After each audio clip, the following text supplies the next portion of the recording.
بسم اللہ الرحمن الرحیم۔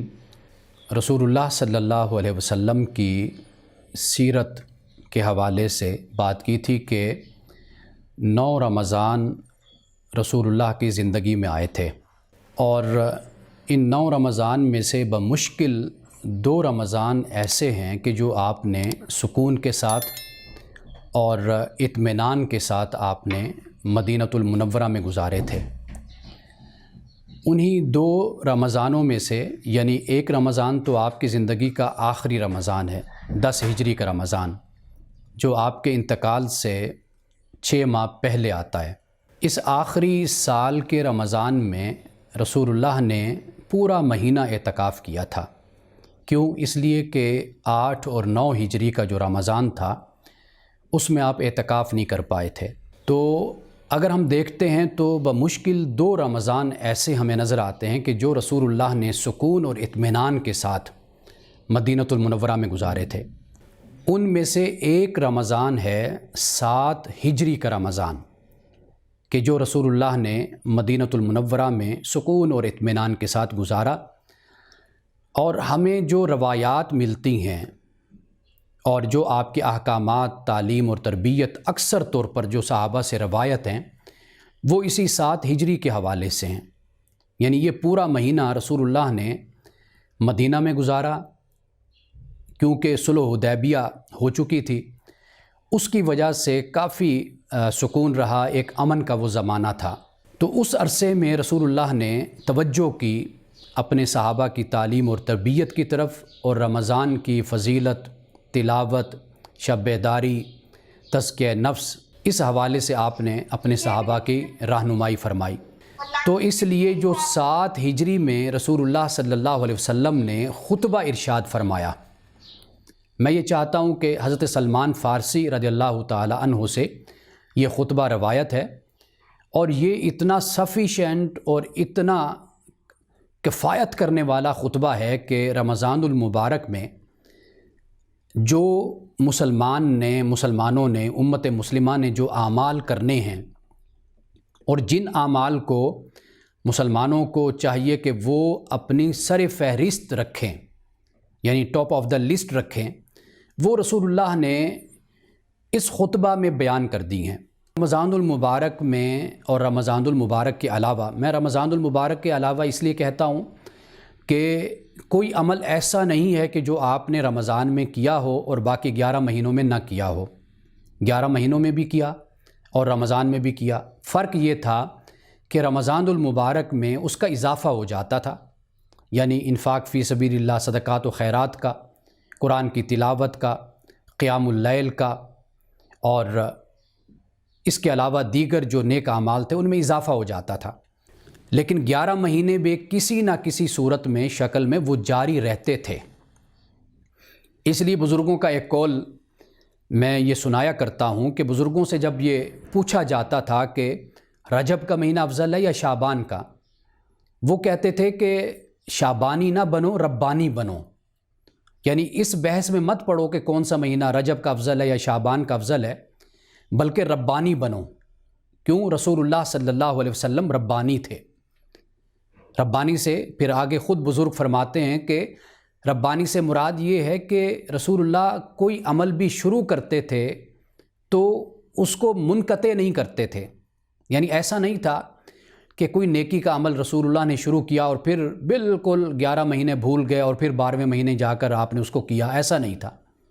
یعنی آپ کسی نہ کسی شکل میں، کسی نہ کسی صورت میں، کسی نہ کسی درجے پہ آپ نیک عمل کو جاری رکھتے تھے۔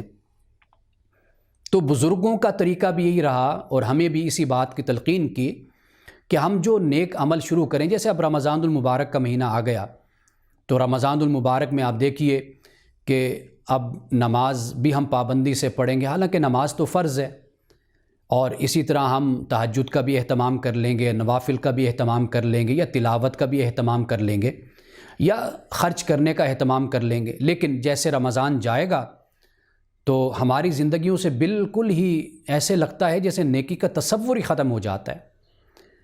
در حقیقت یہ ربانی لوگوں کا طریقہ نہیں ہے، مومنین کا، صادقین کا یہ طریقہ نہیں ہے۔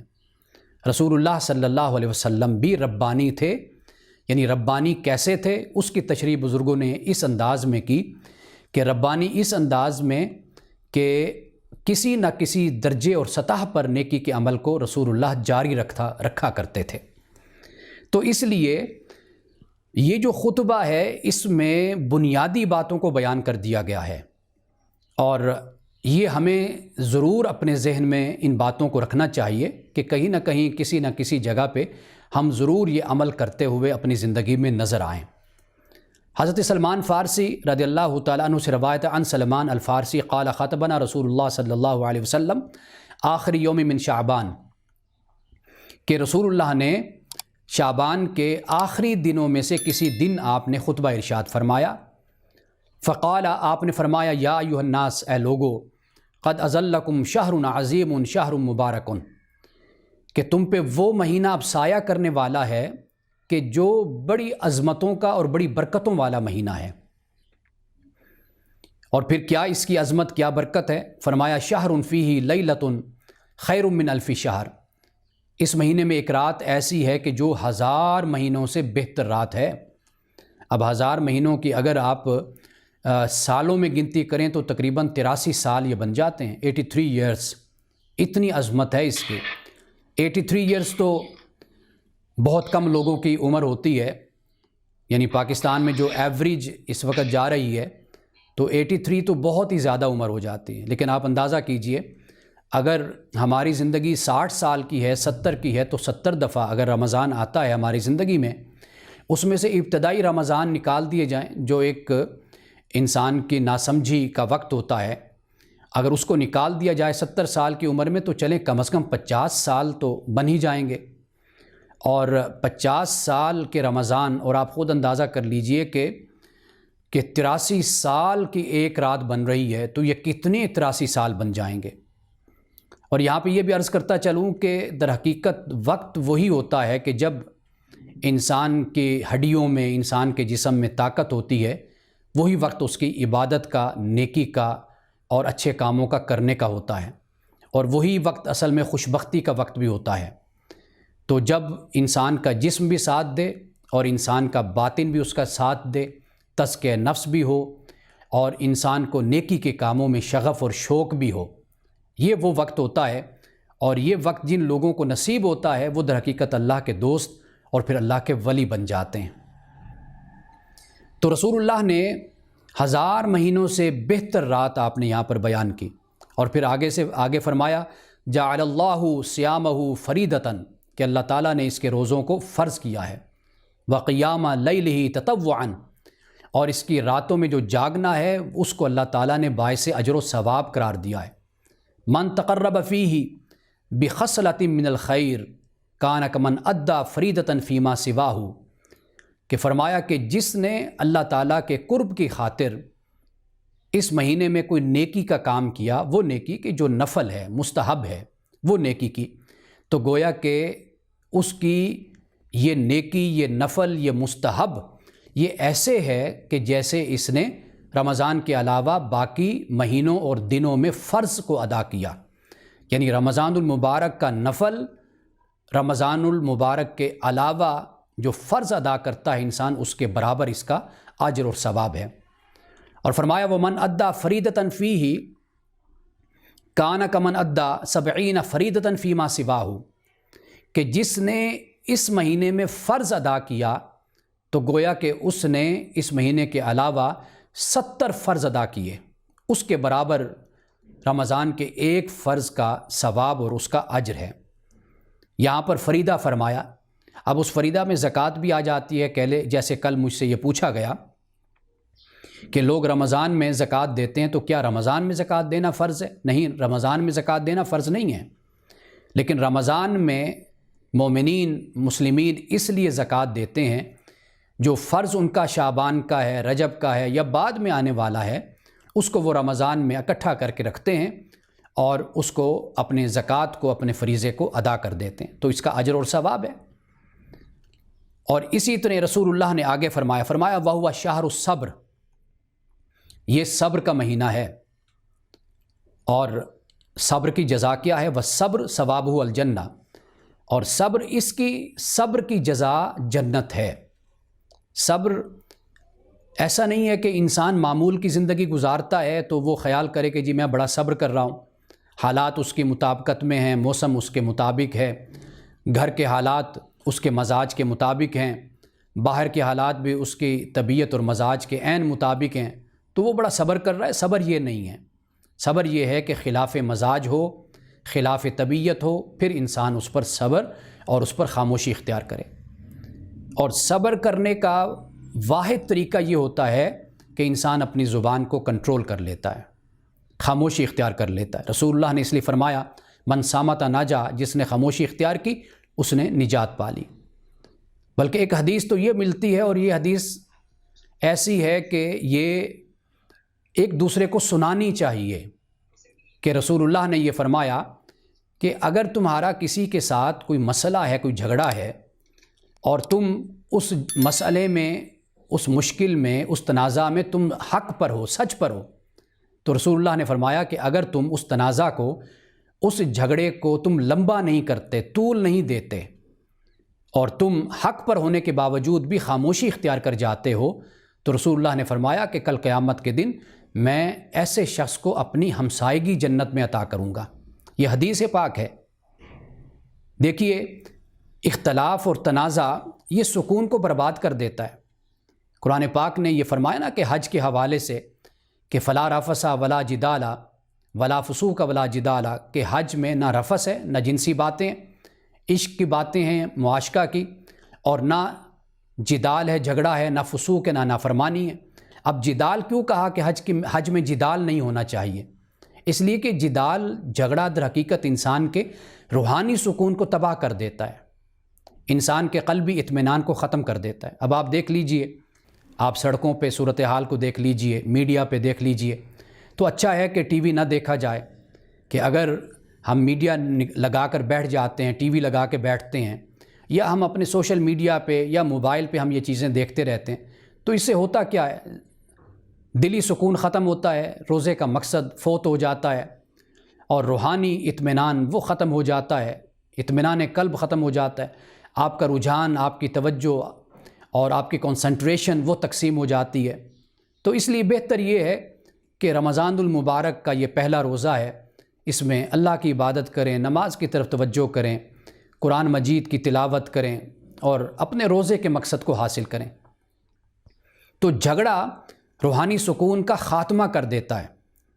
تو اس لیے بالکل ان چیزوں سے آئسولیٹ ہو کر، اور بالکل اپنے ذہن سے باہر کی ان پریشانیوں کو نکال کر صرف آپ اللہ کی طرف متوجہ ہوں، اور رمضان کو اس طرح گزاریے کہ جس طرح رسول اللہ صلی اللہ علیہ وسلم نے گزارا، جس طرح ہمیں اللہ تعلیم دیتا ہے، تلقین کرتا ہے، جس طرح رسول اللہ صلی اللہ علیہ وسلم نے تعلیم فرمائی۔ تو رسول اللہ نے صبر کا مہینہ رمضان کو قرار دیا ہے۔ فقط یہ نہیں کہ سڑکوں پر آج یہ صورتحال ہے، ہمیں اس بات کا بھی خیال کرنا چاہیے کہ سڑکوں پر ٹریفک کو بلاک کر دینا یا غلط گاڑی کو پارک کرنا، رمضان کے دنوں میں روزہ داروں کو ستانا، تنگ کرنا اس طریقے سے، یہ بھی درست عمل نہیں ہے، اور یہ صبر کے خلاف ہے، اور روزہ داروں کو بھی اس بات کا خیال کرنا چاہیے۔ رسول اللہ نے آگے فرمایا وَشَهْرُ الْمَوَاسَاتِ، اور یہ مہینہ غمخواری کا، ہمدردی کا، دل جوئی کا مہینہ ہے۔ اور یہ دل جوئی کن کے ساتھ ہونی ہے؟ انسانوں کے ساتھ ہونی ہے۔ آپ کو اس خطبے میں، بلکہ اسلام کی تعلیم کو اگر آپ دیکھتے ہیں تو اس میں ایک توازن، ایک اعتدال آپ کو نظر آئے گا۔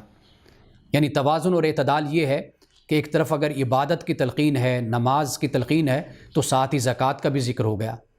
اللہ سبحانہ و تعالیٰ نے اگر عبادت کی تلقین فرمائی تو اس کے ساتھ ساتھ اللہ نے رشتہ داروں کے ساتھ، والدین کے ساتھ اچھے سلوک کی بھی تلقین فرما دی، یعنی بیلنس میں رکھا، توازن اور اعتدال کے ساتھ۔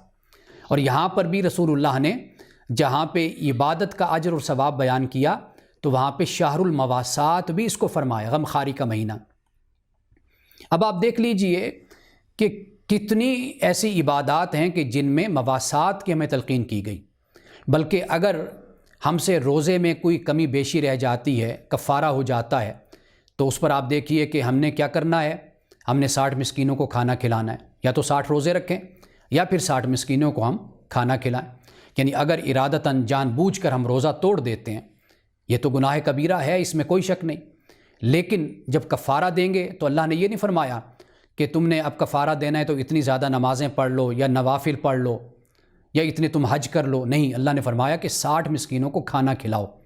یعنی یہ ایک بہانہ، ایک وجہ، ایک سبب اللہ تعالیٰ نے بیان کر دیا کہ اگر تم سے عبادت میں غلطی ہوتی ہے تو اس کا کفارہ یہ ہے کہ میرے بندوں کی خدمت کرو، 60 مسکینوں کو کھانا کھلاؤ. اسی طرح قسم کا کفارہ ہے، سورۃ المائدہ کو پڑھ کر دیکھیے، اس میں 10 مسکین فرمایا کہ اگر تم نے قسم کھائی اور تم نے اس کو پورا نہ کیا، جائز قسم کو، تو فرمایا کہ پھر تم کیا کرو، 10 مسکین کو کھانا کھلاؤ یا پھر اچھا لباس جیسا تم خود استعمال کرتے ہو، جیسا خود کھانا کھاتے ہو، یا پھر اس کو وہ ان کو دلاؤ. اچھا، زہار کا کفارہ یہ بھی 60 مسکین کو قرآن نے بیان کیا. محرم شکار کرتا ہے تو وہاں پر بھی فرمایا کہ مسکین کو کھانا کھلاؤ. تو یہ جگہ جگہ پر رسول اللہ نے جو کلچر اور جو ایک رواج مدینۃ المنورہ میں آپ نے قائم کیا تھا وہ یہی تھا. صحابہ کہتے ہیں کہ اگر سوموار کو غلام کو آزاد کرو گے تو اتنا اجر ملے گا. رسول اللہ نے فرمایا، پھر جمعہ پہ فرمایا کہ غلام کو آزاد کرو. صحابہ ہر جمعے کو غلام کو آزاد کیا کرتے تھے. یعنی گویا کہ یہ شہر المواسات جو رسول اللہ نے فرمایا کہ رمضان غمخواری، ہمدردی، دلجوئی کا مہینہ ہے، تو یہ دلجوئی اسلام کی تعلیم کے اندر موجود ہے، اسلام کی روح میں موجود ہے. خالی خولی عبادت نہیں ہے. عبادت انسان کا اپنا ذاتی مسئلہ ہو جاتا ہے، وہ نماز پڑھتا ہے نہیں پڑھتا وہ اللہ کو جواب دے ہے. لیکن اگر مسلمان کسی اپنے مسلمان بھائی کا حق ادا نہیں کرتا تو وہ اپنے مسلمان بھائی کی بارگاہ میں جواب دہ ہوگا، اللہ کی بارگاہ میں جواب دہ ہوگا. اللہ کے پاس جائے گا، کہے گا مولا مجھے یہ معاف کر دے، میں نے اپنے مسلمان بھائی کے ساتھ زیادتی کی. اللہ فرمائے گا نہیں، اس معافی کا اگر تمہیں کوئی اعلان نصیب ہونا ہے تو پھر اپنے مسلمان بھائی کے پاس جاؤ، وہ تمہیں معاف کرے گا تو پھر میری طرف سے تمہاری معافی ہوگی. یعنی اللہ سبحانہ و تعالیٰ نے اسلام کی روح کو بیان کر دیا. بنیاد یہی بات ہے، اور یہ ہمیں اپنے پلے باندھ لینی چاہیے کہ اس انداز سے ہم اپنے رب کو کبھی راضی نہیں کر سکتے کہ مخلوق خدا کو ستائیں اور پھر آ کر ہم نمازیں پڑھنا شروع کر دیں.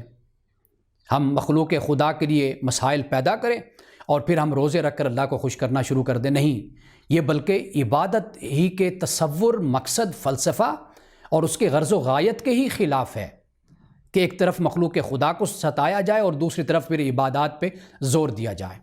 در حقیقت اسلام توازن کی بات کرتا ہے. یہاں پر میں یہ بات بھی واضح کر دوں کہ ہمارے ہاں 2 انتہائیں پائی جاتی ہیں. ایک انتہا یہ ہے کہ جی نماز کیا ہے، یہ تو اللہ کا معاملہ ہے، بندے کا، اللہ معاف کر دے گا، ٹھیک ہے، بس لوگوں کی خدمت ہونی چاہیے، ویلفیئر کا کام کرنا چاہیے، بس یہ بنیادی کام ہے. یہ بھی ایک انتہا ہے. اگر کوئی یہ تصور کر لے کہ بس ٹھیک ہے نماز کافی ہے، حج کر لیں گے یہ کافی ہے، روزہ رکھ لیں گے کافی ہے، مخلوق خدا کو اگنور کر دیا، ان کے حقوق ادا نہ کیے، تو یہ بھی دوسری انتہا ہو جاتی ہے. تو اسلام توازن اور اعتدال کی ہمیں تلقین کرتا ہے. تو یہ شہر المواسات ہے، ہمدردی کا مہینہ. حضرت عبداللہ ابن مبارک رحمۃ اللہ تعالیٰ علیہ بہت بڑے ایک عالم گزرے ہیں. ان کے پاس ایک شخص آتا ہے، کہتا ہے جی میں بیمار ہوں، بڑے علاج کیے میں نے، اطباء حکماء کے پاس گیا ہوں لیکن صحت یابی نہیں نصیب ہوئی. آپ نے فرمایا ایسے کرو کہ کسی بستی میں، کسی علاقے میں جہاں پانی کی ضرورت ہے اور وہاں پہ جا کر کوئی کنواں تم کھدوا دو، تو جب وہاں سے لوگ پانی پینا شروع کریں گے، تمہارے لیے دعا کریں گے، تو اللہ تعالیٰ تمہیں اس دائم المرض سے، ہمیشہ کی بیماری سے اللہ نجات دے گا. اس شخص نے ایسے ہی کیا. پھر عبداللہ ابن مبارک سے آ کر ملا تو آپ نے پوچھا کہ سناؤ اپنی طبیعت کا حال سناؤ. تو کہنے لگا کہ جیسے آپ نے حکم فرمایا تھا میں نے ایک بستی میں جا کر کنواں کھدوایا اور وہاں پر لوگوں نے پانی پینا شروع کر دیا، اسے استعمال کیا، تو اللہ سبحانہ و تعالیٰ نے اس کنویں کے صدقے سے جو میں نے صدقہ کیا، اللہ نے مجھے ہمیشہ کے لیے اس بیماری سے چھٹکارا عطا کیا. تو صدقہ اس کی بڑی اہمیت ہے، خیرات کی بڑی اہمیت ہے، انفاق فی سبیل اللہ کی بڑی اہمیت ہے. رسول اللہ نے اس لیے فرمایا کہ جو تم خرچ کرتے ہو یہ در حقیقت بلاؤں کو، مصیبتوں کو رد کرتا ہے. تو رسول اللہ نے شہر المواسات اس لیے فرمایا، اس کو مد نظر رکھیے. آگے فرمایا وَالشَّهْرُ يُزْدَادُ فِيهِ رِزْقُ الْمُؤْمِنِ، کہ یہ وہ مہینہ ہے کہ جس میں مومن کے رزق میں اضافہ کر دیا جاتا ہے. اور اس میں کوئی شک نہیں ہے، یہ انسان اپنی آنکھوں سے دیکھتا ہے کہ کس طرح مومن کے رزق میں اضافہ ہوتا ہے. من فطر فی صائما کان لہ مغفرۃ لذنوبہ وعتق رقبتہ من النار۔ رسول اللہ نے فرمایا کہ جس نے اس مہینے میں کسی روزہ دار کو افطار کروایا تو اس کے لیے 2 انعام ہیں۔ ایک انعام تو یہ فرمایا کہ اللہ سبحانہ و تعالیٰ اس کے گناہوں کو معاف کر دے گا، اور دوسرا انعام فرمایا کہ اللہ تعالیٰ جہنم کی آگ سے اس کو چھٹکارا دے دے گا، اس کی گردن کو آزاد کر دے گا۔ یہ رقبہ کا جو لفظ ہے بڑا خاص ہے، یعنی جیسے گردن پکڑی ہوتی ہے نا، کہ وہ لوگ کہ جن پر جہنم لازم ہو چکی ہوتی ہے، واجب ہو چکی ہوتی ہے، وہ پکڑ میں آ چکے ہوتے ہیں، تو اللہ سبحانہ و تعالیٰ ان کو رہائی عطا کرتا ہے۔ کس عمل کے عوض؟ وہ عمل یہ ہے کہ وہ روزہ دار کو روزہ افطار کراتے ہیں۔ وَكَانَ لَهُ مِثْلُ أَجْرِ مِنْ غَيْرِ أَن يُنْتَقَصَ مِنْ أَجْرِ شَيْءٌ۔ انسانی نفسیات ہے، ذہن میں یہ خیال آ سکتا ہے کہ روزہ دار کو جب روزہ افطار کرایا جائے گا، جو افطار کرانے والا ہے، میزبان ہے، کہیں ایسا نہ ہو کہ روزہ دار ہی کے ثواب سے کچھ نکال کر کٹوتی کر کے وہ روزہ کھلوانے والے کو، خدمت کرنے والے کو ثواب دے دیا جائے گا۔ نہیں، فرمایا کہ جیسے روزہ دار کو ثواب ملے گا روزہ رکھنے کا، اسی طرح روزہ کھلوانے والے کو بھی روزہ کھلوانے کا ثواب ملے گا۔ اور یہ بات یاد رکھی، یہاں پر یہ بڑی اہم حدیث میں آپ کے سامنے بیان کر دوں کہ رسول اللہ نے یہ فرمایا کہ جو شخص اپنے والدین کو محبت کی نظر سے دیکھتا ہے، ایک مرتبہ دیکھتا ہے، تو اللہ سبحانہ و تعالیٰ اسے حج مبرور کا ثواب عطا کرتا ہے۔ حج مبرور کا، نیکیوں سے بھرا ہوا حج، جزا، ثواب، اجر سے بھرا ہوا جو حج ہوتا ہے اس کا ثواب ملتا ہے۔ ایک صحابی نے عرض کی، یا رسول اللہ، اگر ایک شخص اپنے والدین کو دن میں ایک مرتبہ نہیں 20 سینکڑوں مرتبہ محبت کی نظر سے دیکھتا ہے تو کیا اس کو پھر بھی اسی طرح ثواب ملے گا؟ تو رسول اللہ نے فرمایا، بالکل، اللہ کے خزانوں میں کوئی کمی نہیں ہے۔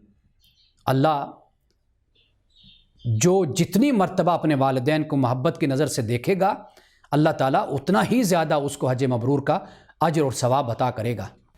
تو یہاں پر اسی بات کی طرف اشارہ کر دیا کہ جو روزہ رکھنے والا ہے وہ کہیں ڈر کے مارے کسی کے پاس روزہ ہی نہ کھولے، یہ خیال کر کے کہ بھئی اب میں نے سارا دن بھوک پیاس کو برداشت کیا اور یہ تکلیف اٹھائی، مشقت اٹھائی، اب کہیں ایسا نہ ہو کہ میرے ہی ثواب سے کٹوتی کر کے روزہ کھلوانے والے کو اجر اور ثواب مل جائے۔ نہیں، اللہ نے فرمایا، اللہ کے رسول نے فرمایا کہ ایسا نہیں ہوگا۔ جیسے روزہ دار کو ثواب ملے گا ویسے ہی روزہ کھلوانے والے کو ثواب ملے گا، اور جو روزہ دار ہوگا اس کے ثواب سے کوئی کمی نہیں کی جائے گی۔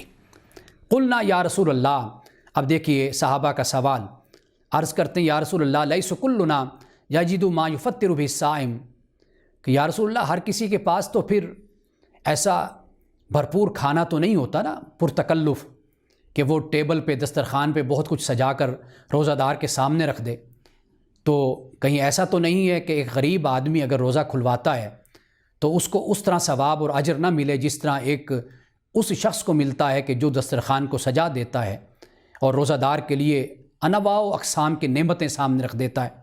تو رسول اللہ نے کیا فرمایا فقال رسول اللہ صلی اللہ علیہ وسلم یعطی اللہ ھذا الثواب من فطر صائما علی مزقۃ لبن او شربۃ من ماء، فرمایا اللہ تعالیٰ اس کو بھی ثواب عطا کرے گا کہ جس نے روزہ دار کو روزہ کھلوایا دودھ کے ایک گھونٹ سے یا پانی کے ایک گھونٹ سے، صرف اتنے سے، یعنی ایک گھونٹ کے پانی سے بھی اگر کسی نے کسی روزہ دار کا روزہ کھلوا دیا تو اللہ تعالیٰ اس کو بھی اجر و ثواب عطا کرے گا۔ اب اللہ کا اجر و ثواب اس کی کوئی انتہا تو نہیں ہے، اس نے تو اپنے اوپر رحمت کو لازم کیا ہوا ہے۔ تو یہاں پہ رسول اللہ نے صحابہ کے اس اشکال کا اور دل میں جو کھٹک تھی، خلش تھی، اس کا آپ نے جواب دیا۔ تو ایک گھونٹ پانی، ایک گھونٹ دودھ اگر کوئی کسی کو پلا دیتا ہے وہ بھی مستحق اجر و ثواب ہوگا۔ اس سے آگے کیا فرمایا؟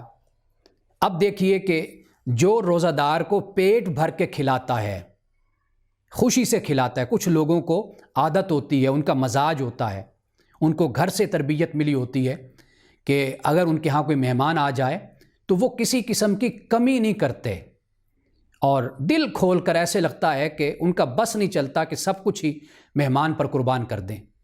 یہ کچھ تہذیب بھی ہوتی ہے، کچھ کلچر ہوتا ہے، کچھ لوگوں کی خاندانی روایت بھی ہوتی ہے، اور بعض لوگوں کی طبیعت بھی ہوتی ہے، مزاج بھی ہوتا ہے۔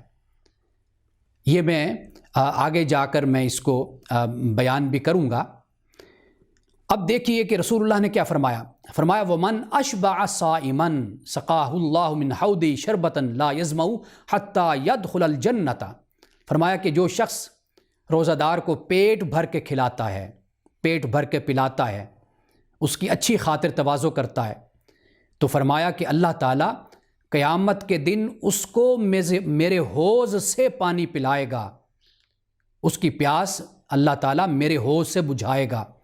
اور پھر لا یظمأ حتیٰ یدخل الجنۃ، کہ اس کو اس طرح اللہ تعالیٰ کھلائے گا پلائے گا میرے حوض سے کہ جنت میں جانے تک پھر اس کو پیاس نہیں لگے گی۔ اب دیکھیے رسول اللہ نے کیا فرمایا، حوضی، میرے حوض سے۔ یہ توجہ طلب الفاظ ہیں، یعنی یہ ایک محبت کا انداز ہے۔ یہ نہیں فرمایا کہ حوض سے یا اللہ کے حوض سے، یہ فرمایا میرے حوض سے، یعنی جو اللہ نے مجھے آخرت میں مقام اور مرتبہ عطا کیا ہوگا، وہ شخص کے جو روزہ دار کا روزہ کھلوائے گا، اس کو پیٹ بھر کے پلائے گا کھلائے گا، تو رسول اللہ نے فرمایا کہ میں پھر اپنے حوض کوثر پہ کھڑے ہو کر اس کو آوازیں دے کر بلاؤں گا کہ آؤ ادھر آؤ، میرے پاس آؤ، کہ جو تم قیامت کی سختی میں اور آخرت کی سختی میں، کہ جہاں پر دھوپ ہوگی، لوگ جل رہے ہوں گے، پریشان حال ہوں گے، تو وہاں پر رسول اللہ کی آواز گونجے گی، ندا آئے گی کہ اے روزہ داروں کو روزہ کھلوانے والو، تم کیوں پیاسے ہو، تم آؤ میرے حوض پر آؤ، میں تمہیں اپنے حوض سے تمہیں جام پلاتا ہوں، اور ایسا شراب اور ایسا مشروب میں تمہیں پلاتا ہوں کہ اس کے پینے کے بعد جنت میں داخل ہونے تک پھر تمہیں پیاس نہیں لگے گی۔ اب یہ رسول اللہ صلی اللہ علیہ وسلم نے فرمایا، دیکھیے یہ رسول اللہ کے خصوصی اختیارات ہیں جو رسول اللہ نے یہاں پر استعمال فرمانے ہیں قیامت کے دن۔ اب یہ کن کے لیے؟ یہ ان کے لیے ہیں کہ جو نیکی کی جستجو میں رہتے تھے، دل جوئی میں رہتے تھے، غمخواری میں رہتے تھے، خیر خواہی میں رہتے تھے، جو اللہ کی عبادت کا شوق، جذبہ اور جستجو رکھتے تھے، اور جن کے اندر ایک لگن ہوتی تھی۔ یہ اللہ کے رسول صلی اللہ علیہ وسلم ان کو آواز دے کر ان کو بلائیں گے اور اپنے حوض سے ان کی پیاس کو بجھوائیں گے۔ اب آگے رسول اللہ نے فرمایا وَهُوَ شَهْرٌ أَوَّلُهُ رَحْمَةٌ، فرمایا یہ وہ مہینہ ہے کہ اس کا اول رحمت ہے، وَأَوْسَطُهُ مَغْفِرَةٌ، اور اس کا جو درمیانہ عرصہ ہے، یعنی ہم یوں کہہ لیجئے کہ جو آخری درمیانہ عشرہ ہے، 10 دن ہے، فرمایا کہ یہ مغفرت کا ہے، وَآخِرُهُ عِتْقٌ مِّنَ النَّارِ، اور آخری فرمایا کہ آگ سے آزادی کا ہے۔ آپ تقسیم دیکھیے کہ پہلے عشرے کو فرمایا رحمت، دوسرے عشرے کو فرمایا مغفرت، تیسرے عشرے کو فرمایا آگ سے آزادی۔ پہلا عشرہ رحمت کیوں ہے؟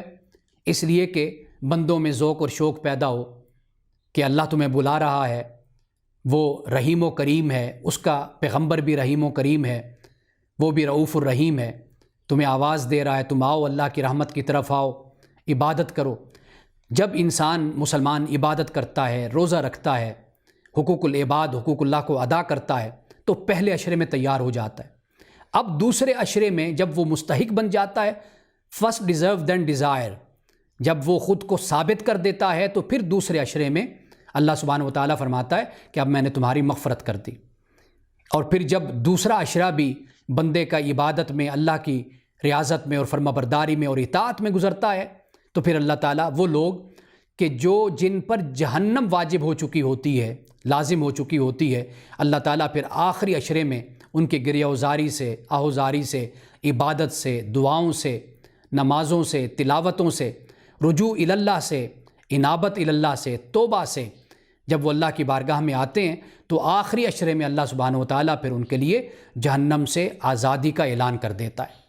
یہ ایسا نہیں ہے، یہ بات یاد رکھیے کہ یہ اعلان بس اعلان ہے، کوئی شخص کچھ نہیں کرتا، بس وہ پہلے عشرے میں رحمت کا مستحق بن جائے گا، دوسرے عشرے میں اس کو مغفرت مل جائے گی، تیسرے عشرے میں وہ آگ سے آزاد ہو جائے گا، ایسا نہیں ہے۔ بلکہ پہلے عشرے میں رحمت کا مستحق وہی بنے گا کہ جو واقعی رحمت کے حصول کی کوشش میں رہتا ہے، دوسرے عشرے میں مغفرت کا حقدار وہی بنے گا کہ جو واقعی مغفرت کے حصول کی کوشش میں رہتا ہے، اور تیسرا عشرہ پھر رب کی طرف سے اعلان ہو جائے گا کہ اے میرے بندے، تو نے 2 عشرے میری رضا کے لیے، میری خوشنودی کے لیے گزارے ہیں، تو دیکھ میں تجھے آخری عشرے میں تجھے یہ خوشخبری سناتا ہوں کہ تجھے جہنم سے آزاد کر دیا گیا ہے۔ اب اس سے آگے رسول اللہ صلی اللہ علیہ وسلم نے فرمایا، آپ نے فرمایا کہ وَمَنْ خَفَّفَ عَنْ مَمْلُوكِهِ، کہ جس نے تخفیف کی اپنے مملوک سے، مملوک عربی زبان میں ویسے تو ہم غلام کو کہتے ہیں، لیکن یہاں ہم سب آرڈینیٹ بھی کہہ سکتے ہیں، امپلائیز بھی کہہ سکتے ہیں، سرونٹس بھی ہم کہہ سکتے ہیں کہ جو ہمارے ماتحت کام کرنے والے ہیں۔ رسول اللہ نے فرمایا کہ جس نے اپنے مملوک سے کمی کی، یعنی ذمہ داریوں کی کمی کی، بوجھ کم کر دیا، اور جو ان کے فرائض تھے ان میں کمی کر دی، اگر جیسے ڈیوٹی 12 گھنٹے کی ہے تو 8 گھنٹے کی، 5 گھنٹے کی کر دی، اور معاوضہ زیادہ ان کو ادا کر دیا، ان کا خیال رکھا، تو رسول اللہ نے فرمایا غفر اللہ لہ، اللہ سبحانہ و تعالیٰ نے اس کی مغفرت کر دی، وَأَعْتَقَهُ مِنَ النَّارِ، اور اس کو آگ سے آزاد کر دیا۔ آپ اندازہ کیجئے کہ اس خطبے میں کتنی مرتبہ رسول اللہ نے یہ فرمایا آگ سے آزادی، آگ سے آزادی۔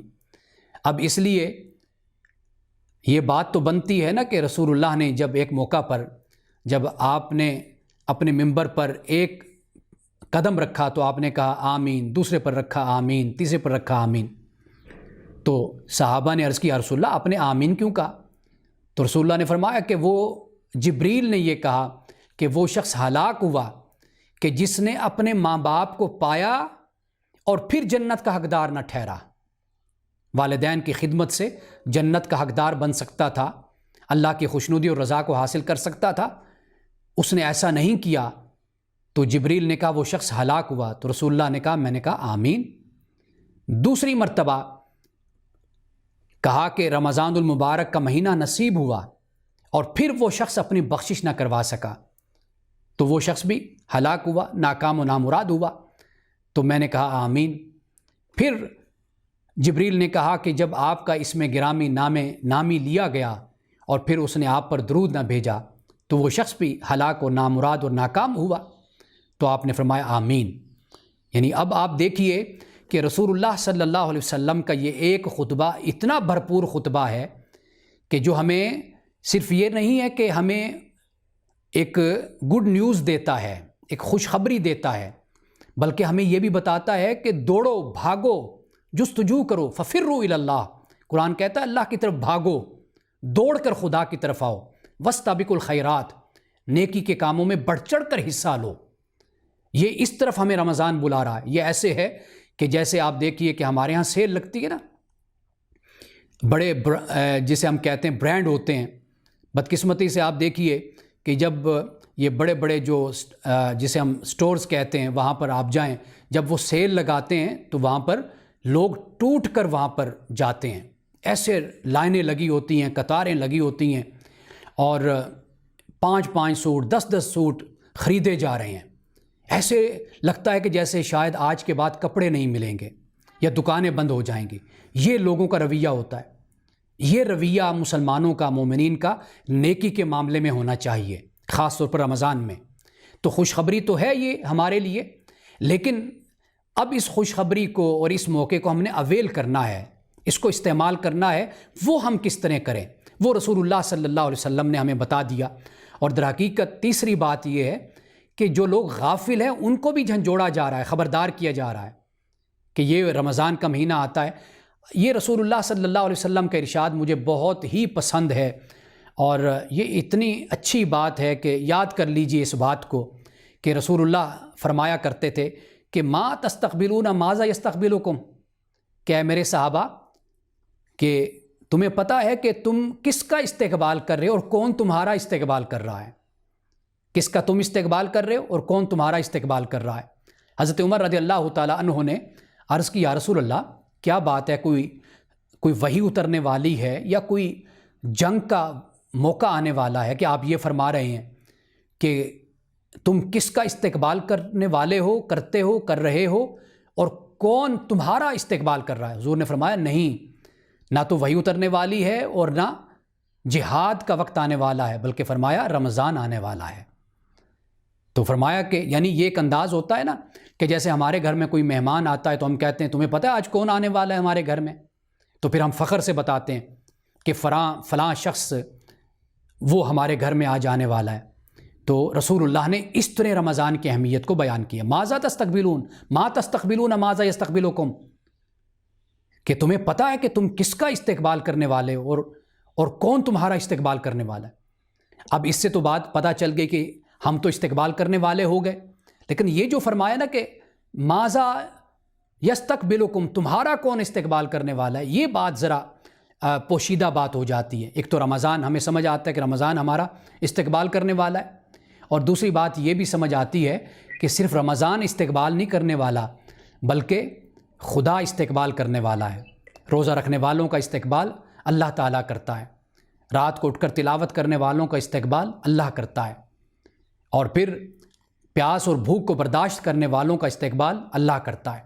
تو وہاں پر تو سمجھ آ گئی کہ ہم استقبال کرنے والے ہیں، لیکن یہاں فرمایا کہ کون تمہارا استقبال کرنے والا ہے، تو اس سے بات یہ سمجھ آ گئی کہ رمضان تو ہمارا استقبال کر ہی رہا ہے، بلکہ اللہ سبحانہ و تعالی رمضان کے اس ذریعے سے اللہ سبحانہ و تعالی ہمارا استقبال کرتا ہے۔ اب اس سے آگے ہم بات کو بڑھاتے ہیں، اب ہم دوسرے حصے کی طرف اپنی گفتگو کے آتے ہیں۔ رسول اللہ صلی اللہ علیہ وسلم کا معمول، جیسے میں نے شروع میں یہ بات بیان کر دی تھی کہ یہ مت سمجھا جائے کہ یہ جو 4 کام ہیں یہ رسول اللہ صلی اللہ علیہ وسلم صرف رمضان میں کرتے تھے، ایسا نہیں۔ رمضان کے علاوہ بھی یہ کام آپ سر انجام دیتے تھے، لیکن رمضان میں اس پہ جوانی آ جاتی تھی، اس میں شباب آ جاتا تھا، اس میں زور آ جاتا تھا۔ سب سے پہلا کام یعنی معمولات رمضان رسول اللہ صلی اللہ علیہ وسلم کے کیا تھے؟ پہلا تھا صدقات و خیرات، جیسے میں نے پہلے بیان کیا۔ اچھا، بزرگ بیان کرتے ہیں کہ آخر رمضان میں رسول اللہ صلی اللہ علیہ وسلم کیوں زیادہ صدقہ اور خیرات کرتے تھے؟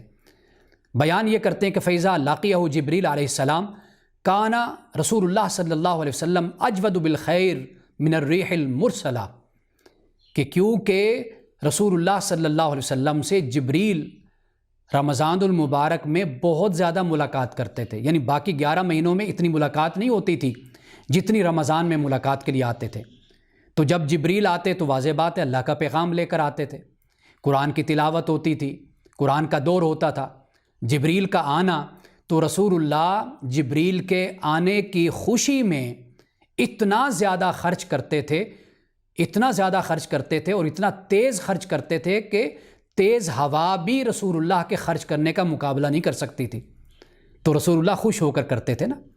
یہ ایسی جیسے انسان کی نفسیات ہے، طبیعت ہے، جب آپ خوش ہوتے ہیں تو آپ کسی کی خدمت کرتے ہیں، اس کو انعام دیتے ہیں، اور اس کے لیے آپ جسے ہم کہتے ہیں کہ اس کا آپ استقبال کرتے ہیں، اس کو ویلکم کہتے ہیں۔ تو رسول اللہ خوشی میں آ کر آپ زیادہ خرچ کرتے تھے، اس لیے کہ جبریل رسول اللہ کے پاس آتے تھے، اللہ کا پیغام لے کر آتے تھے۔ یہ یعنی آپ کا صدقہ و خیرات، صرف صدقہ و خیرات رمضان میں ہی خاص نہیں بلکہ رمضان کے علاوہ بھی آپ انفاق فی سبیل اللہ کرتے رہتے تھے۔ سب سے پہلے رسول اللہ نے اپنے اسوہ کو پیش کیا، جب بھی کوئی موقع آیا تو سب سے پہلے اپنے اسوہ، اپنے کردار کو آپ نے پیش کیا۔ اور اس لیے صحابہ کہتے ہیں کہ رسول اللہ کی زبان مبارک پر ہم نے کبھی نہیں کا لفظ نہیں سنا تھا، یعنی ایک لفظ نہیں تھا کہ جو کبھی رسول اللہ کی زبان پر نہیں آیا تھا۔ لفظ نہیں، آپ نے کبھی کسی کو یہ نہیں کہا کہ نہیں میرے پاس کچھ نہیں، جو آیا، بلکہ آپ نے فرمایا کہ انتظار کرو، بیٹھو۔ وہ بیٹھا، جب کچھ آ گیا تو آپ نے اس کی ضرورت کو پورا کر دیا۔ اگر ایسا نہ ہوا تو آپ نے فرمایا کہ میرے نام سے جا کر فلاں سے قرضہ لے لو، اپنی ضرورت کو پورا کر لو۔ یہ رسول اللہ نے اپنا اسوہ ہمارے سامنے رکھا۔ اب دوسرے نقطے کی طرف آئیے، قیام اللیل۔ رسول اللہ نے قیام اللیل بھی فرمایا رمضان میں اور رمضان کے علاوہ۔ تہجد کی نماز تو آپ پر فرض تھی۔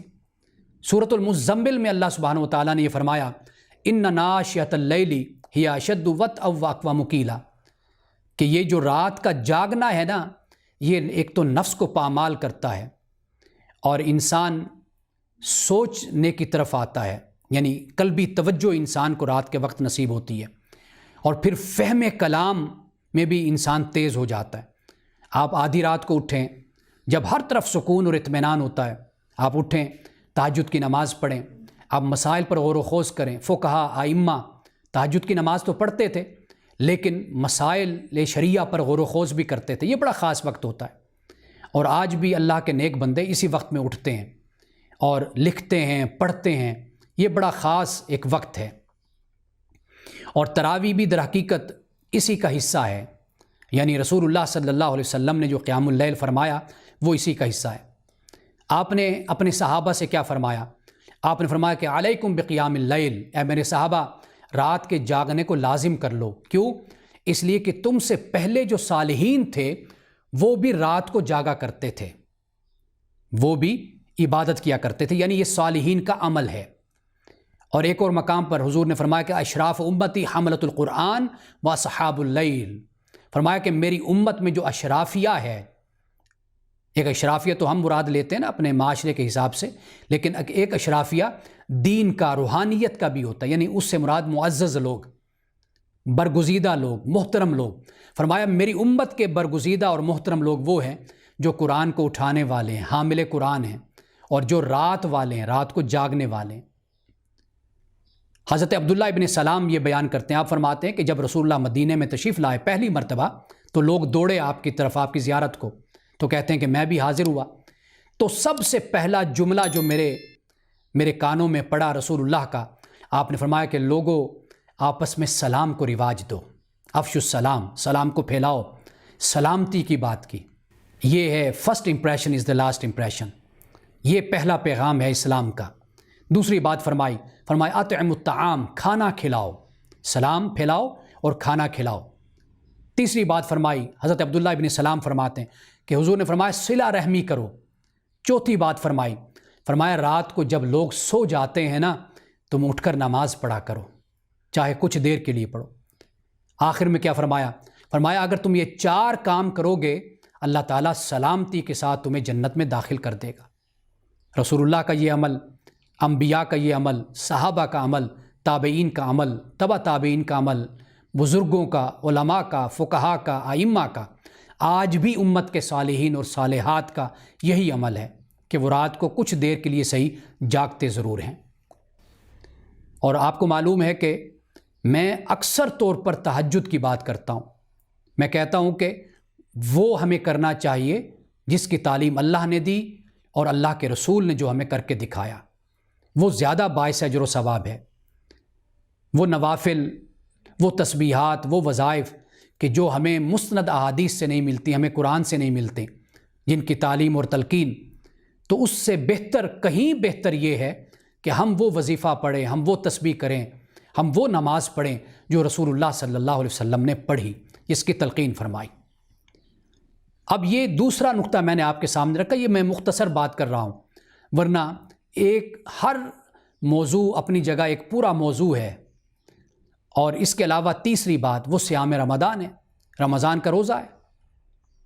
رسول اللہ کی بارگاہ میں یہ دعا فرمایا کرتے تھے، دیکھیے رسول اللہ کی بے چینی، بلغنا رمضان، اے اللہ ہمیں رمضان تک پہنچا دے، یعنی کہیں ایسا نہ ہو کہ رمضان کے آنے سے پہلے ہم دنیا سے رخصت ہو جائیں، چلے جائیں، ہمیں رمضان تک پہنچا دے۔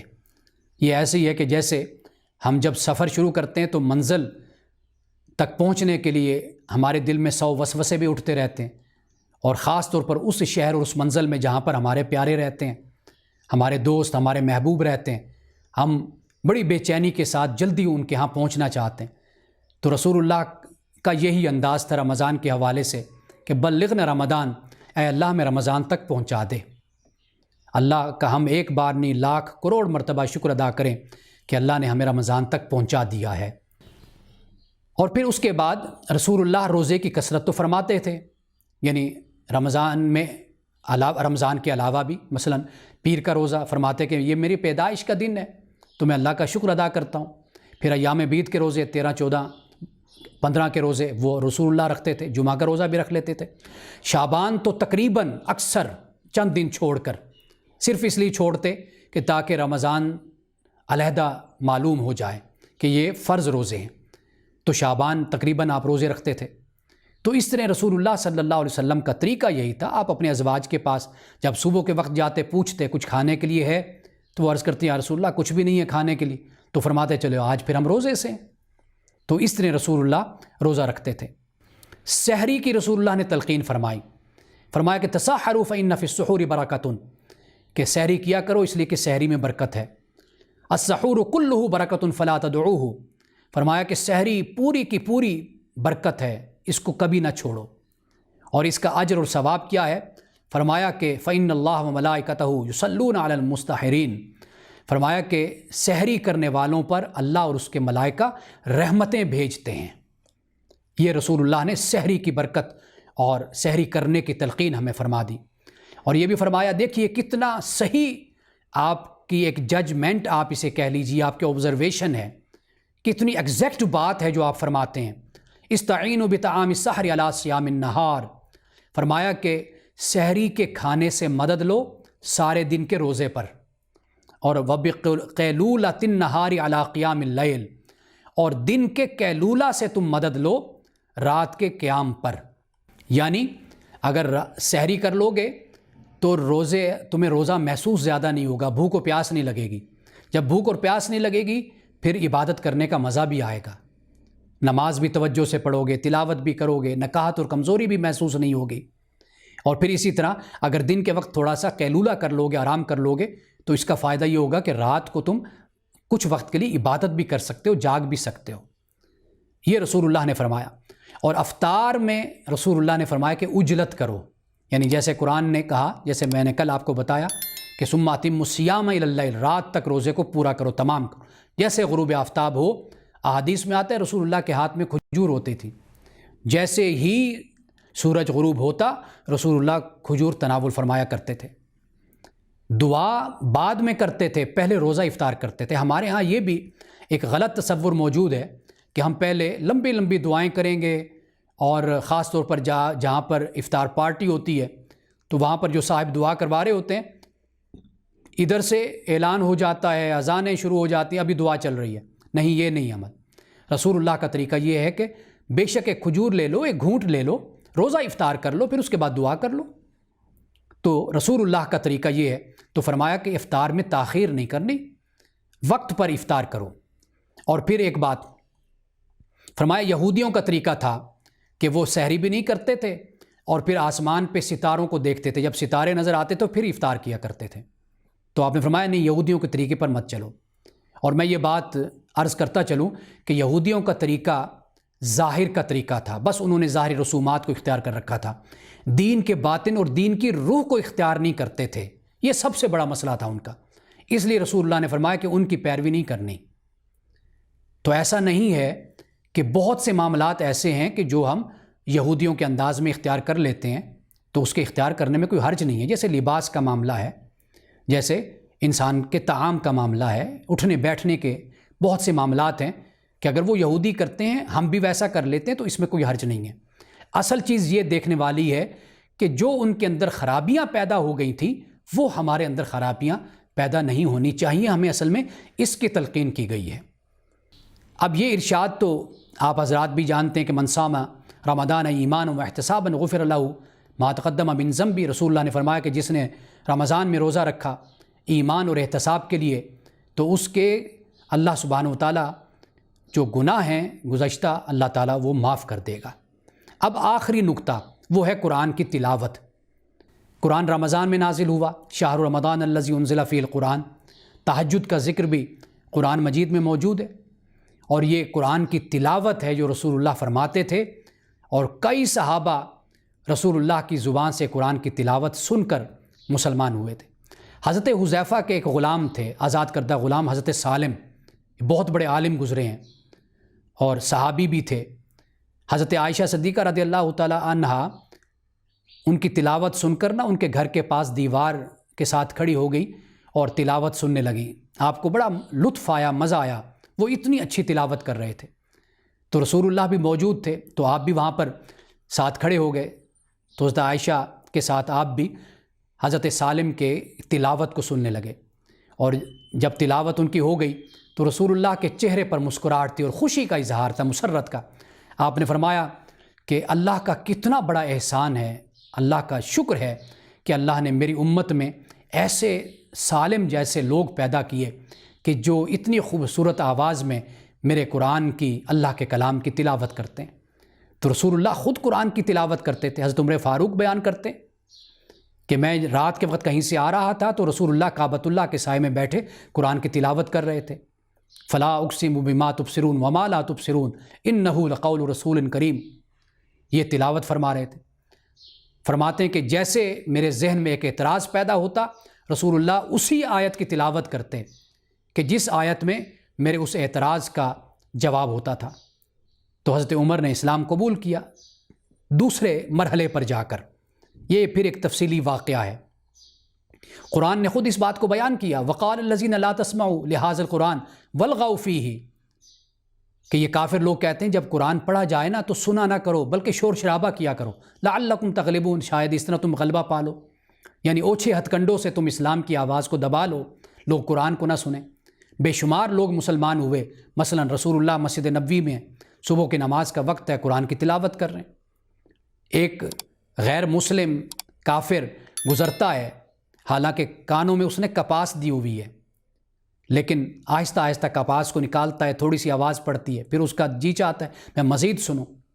اور جب وہ رسول اللہ کی نطق رسالت سے، زبان رسالت سے جب قرآن کی تلاوت سنتا ہے، دل کی سیاہی دھلتی چلی جاتی ہے، ایسی دھلتی ہے آخر وہ مسلمان ہو کر رسول اللہ کے ایمان والوں میں، مومنین میں شامل ہو جاتے ہیں، مسلمان ہو جاتے ہیں، صحابی بن جاتے ہیں۔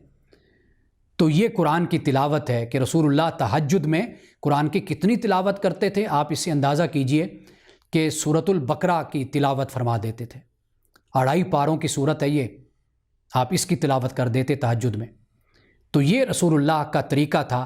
یہ 4 میں نے آج آپ کے سامنے رمضان کے معمولات رکھے ہیں، ایک صدقہ و خیرات، دوسرا قیام اللیل، تیسرا رمضان کے روزے، اور چوتھا قرآن کی تلاوت۔ انشاءاللہ تعالی اسی سلسلہ کلام کو ہم جاری رکھیں گے۔ تو کل ہمارا ایک نیا موضوع ہوگا اور اس موضوع کو ہم گروپ میں شیئر کر دیں گے، آپ کو بتا دیں گے۔ تو اس موضوع پہ قرآن کی روشنی میں اور سیرت کی روشنی میں ہم کل گفتگو کریں گے۔ وآخر دعوانا ان الحمدللہ رب العالمین۔ کل سے متعلق ایک سوال ہے، میں چاہتا ہوں کہ میں اس کا جواب آپ کو دے دوں۔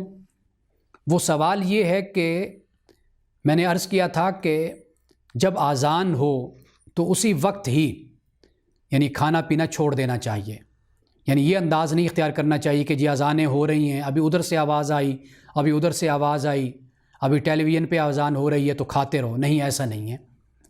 یہ میں نے عرض کیا تھا کہ آپ جیسے اذان ہو تو اب آپ کھانا پینا چھوڑ دیجئے۔ اس حوالے سے میں یہ عرض کر دوں کہ جو غلط فہمی ہمارے ہاں پیدا ہوئی ہے، وہ غلط فہمی یہ ہے کہ رسول اللہ صلی اللہ علیہ وسلم کے 2 صحابی، ایک حضرت بلال اور ایک حضرت عبداللہ ابن مکتوم جن کو کہا جاتا ہے، نابینا تھے۔ حضرت بلال کی جو اذان ہوتی تھی وہ اس بات کا الارم کہہ لیجئے یا اس بات کا اعلان ہوتا تھا کہ اب روزے کا وقت ختم ہونے کے قریب ہو رہا ہے، اب ذرا تیاری پکڑ لو، یعنی تہجد کا وقت بھی ختم ہونے والا ہے اور روزے کا وقت بھی اب ختم ہونے والا ہے، اب لپیٹ لو اپنے آپ کو، جیسے ہم کہتے ہیں نا دسترخوان کو لپیٹ لو، اب جو کھانا پینا ہے ذرا ذہن کو تیار کر لو کہ بس اب وقت ختم ہونے والا ہے۔ یہ پہلی اذان ہوتی تھی۔ اور پھر جب دوسری اذان ہوتی تھی، حضرت عبداللہ ابن مکتوم دیتے تھے، وہ اذان اس بات کی علامت ہوتی تھی کہ اب روزے کا سحری کا وقت ختم ہو گیا، تو صحابہ پھر اس وقت نہیں کھاتے تھے۔ تو ہمارے ہاں یہ غلط فہمی ایک پیدا ہو گئی کہ چونکہ حضرت بلال اذان دیا کرتے تھے تو لہٰذا لوگ اس وقت بھی کھاتے رہتے تھے، تو اس لیے اگر ہمارے ہاں اذان ہوتی ہے تو ہم بھی کھا پی سکتے ہیں، کوئی حرج نہیں ہے۔ یہ ایک غلط فہمی ہے، یہ میں اس کا ازالہ آج کر رہا ہوں کہ وہ اذان ہوتی تھی خبردار کرنے کے لیے، بتانے کے لیے کہ بھائی اب روزے کا وقت ختم ہونے والا ہے، تو اس لیے اب تم اپنے آپ کو تیار کر لو، کہیں ایسا نہ ہو کہ ابھی کھانا درمیان میں ہو، پانی درمیان میں ہو، یا تم نے کھانا نہ شروع کیا ہو، تو اپنے آپ کو ذہنی طور پہ تیار کر لو۔ تو وہ پہلی اذان اس لیے ہوتی تھی۔ ہماری جو اذان ہوتی ہے یہ حضرت عبداللہ ابن مکتوم والی اذان ہے، ہماری اذان حضرت بلال والی اذان نہیں ہے۔ تو اس لیے اگر حضرت عبداللہ ابن مکتوم کی اذان ہوتی تھی تو لوگ چھوڑ دیا کرتے تھے، تو اسی طرح ہماری جو اذان ہوتی ہے ہم کسی کو بھی فالو کر لیں، جو اذان ہوتی ہے تو ہم اسی کے مطابق جب وہ اذان شروع ہو تو ہمیں کھانا پینا چھوڑ دینا چاہیے۔ جی اگر کوئی جی دو سوال ہے۔ جی ایک تو سوال یہ ہے کہ جمعے کا روزہ اکیلے میں نہیں رکھتے نا، آپ کہتے کہ حضور پاک جمعے کا روزہ رکھتے تھے، لیکن جنرلی حضور پاک اس کے ساتھ ایک اور روزہ بھی رکھتے تھے نا، کہ کہیں لوگ جمعے کی فضیلت جمعے کے روزے کے حوالے سے نہ کرتے ہیں، اس کو پلیز کلیئر کر دیں۔ اور ایک یہ جنرل خیال ہوتا ہے کہ اگر کھجور نہ کھائی تو روزہ کھولنے کا ثواب نہیں ہوگا، تو یہ بھی پلیز واضح کر دیں۔ اچھا، پہلی بات تو یہ ہے کہ رسول اللہ صلی اللہ علیہ وسلم یعنی جمعہ کا روزہ آپ رکھتے تھے، لیکن ایسا نہیں تھا کہ پابندی نہیں تھی۔ یعنی اگر پیر کا روزہ آپ نے رکھا تو وہ کبھی آپ نے اگر رکھا تو یہ بتایا کہ بھئی یہ میں نے شکرانے کے طور پر رکھا ہے۔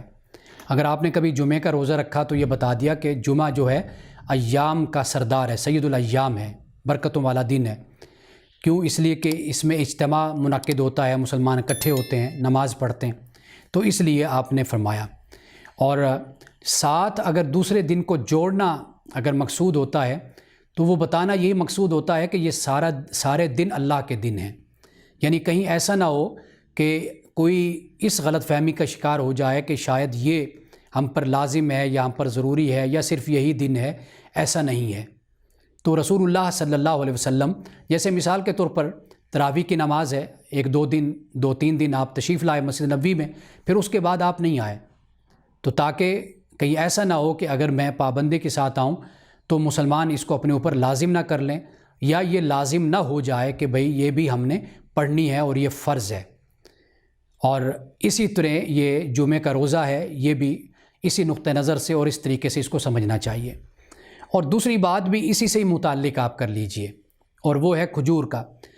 رسول اللہ صلی اللہ علیہ وسلم نے جیسے میں نے عرض کیا کہ جو کیا وہ کرنا باعث ثواب ہے۔ آپ نے کھجور سے روزہ آپ نے افطار کیا، یہ باعث ثواب ہے، باعث اجر ہے۔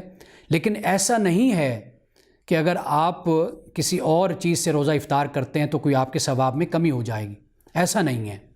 رسول اللہ نے دودھ سے بھی روزہ کھولا، آپ نے پانی سے بھی روزہ کھولا، آپ نے تر کھجور سے بھی کھولا، اور آپ نے چھوارے سے بھی روزہ کھولا۔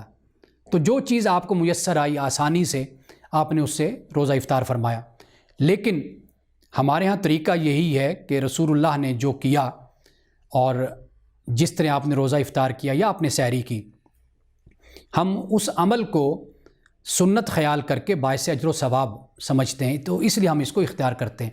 لیکن اس کا مطلب ہرگز یہ نہیں ہوتا کہ جو آپ نے عمل کیا، جو فرض آپ نے ادا کیا، تو اس میں کسی قسم کی کوئی کمی ہو جاتی ہے، ایسا نہیں ہوتا۔